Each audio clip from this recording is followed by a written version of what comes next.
Hello friends, it's Joey here. Welcome back to my channel. Today's agenda is to do Bujo planning for November. I know it's been a while since our last planning vlog. If you've been curious about what I've been up to, I've also made a few daily vlogs capturing life here in Vancouver. Do check them out. Let me link them in the cards. The weather is getting chilly in Vancouver, and nothing complements it better with a cup of hot tea paired with a sweet treat. Personally, I've always been more of a tea person than a coffee person, especially when it's with a glazed sweet donut. Drawing inspiration from these favorites, I've chosen the month's theme to be cafe, with a particular emphasis on donuts. Our quote for this month's theme is, "Make the world a better place, a donut at a time." I know the original version uses cookie, but given my current affection on donuts, I thought this twist fits better.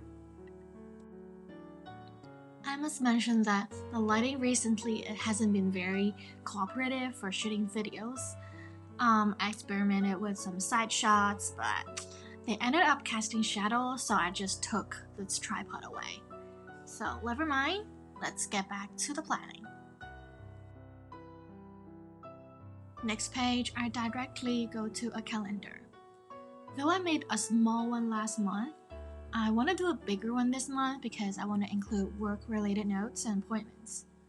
While crucial meetings and all details will be synchronized with my digital planner, marking out my part-time job days here will assist me better in organizing my time throughout the whole month. Also, I'm planning some weekend trips before the snow comes. If any of you have any suggestions for weekend getaways around Vancouver, please share in the comments. This month, the calendars have rounded corners, aligning with our cozy cafe theme. I've also sprinkled in some illustrations of the cafe essentials at the page bottom, cupcakes, donuts, and a comforting cup of tea.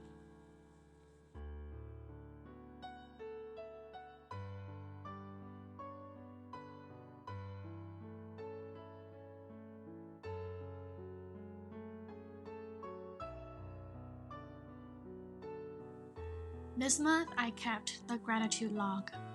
I feel like one line per day is pretty enough for the time being, and I'm putting the dates and the day of week in the middle of the two pages so I can share it with the next page. It is a small details, but having the weekdays help me locate dates more effectively.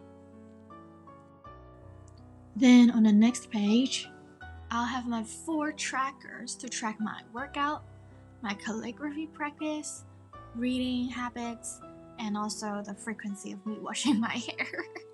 Yeah, I want to track and learn more about myself through the trackers. I'm quite satisfied with my workout and calligraphy practice trackers in October. I set some goals, but like working out 4 days a week and practicing calligraphy 3 times a week. But as you might have guessed, it didn't work out very well. On the side is a trial tracker for content creation for my YouTube channel and also my Instagram. I'm not quite sure how I would best utilize it, but a calendar in October was a little bit too cramped to plan all the uploads on the platforms, so I decided to make it a bigger one. And with the small list below it, I can jot down my ideas.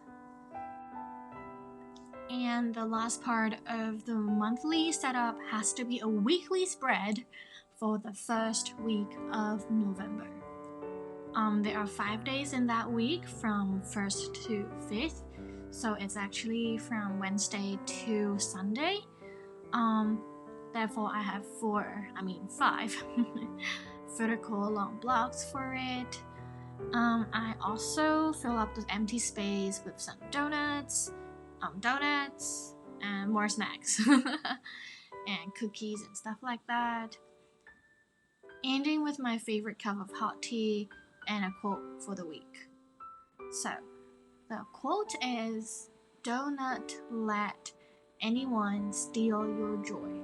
Should it be "do not let anyone steal your joy," Or don't let anyone steal your joy? No clue, but I'll just go according to what I saw in the internet. It is important to stay happy as well, right?